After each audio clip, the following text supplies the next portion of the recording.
Les pulsateurs peuvent être actionnés de différentes manières, à l'aide d'une force pneumatique ou d'une force électromagnétique. Le pulsateur pneumatique fonctionne à l'aide du vide de la canalisation de pulsation. Il n'a pas besoin d'électricité. Il est cependant complexe et contient plusieurs pièces mobiles. C'est un pulsateur qui est moins fiable et moins précis que les autres. Il doit donc être vérifié et entretenu très souvent. On devrait même penser à le remplacer. Quant au pulsateur électromagnétique, c'est une masselotte actionnée par un électroaimant qui crée la pulsation. Bien sûr, ce type de pulsateur doit être alimenté électriquement. Les vieux modèles sont contrôlés de façon mécanique à partir de la laiterie. En général, ces systèmes sont âgés et peu précis. Il faudrait les faire vérifier régulièrement et dans ce cas, il serait sage de les remplacer prochainement.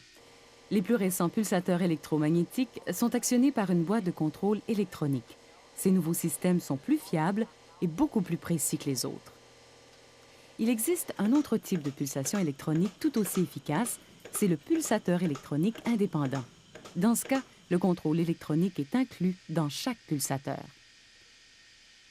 Il est essentiel d'avoir un système de pulsation précis et fiable, mais l'analyse de plusieurs systèmes de traite, récents comme anciens, nous a démontré que la pulsation est souvent défectueuse.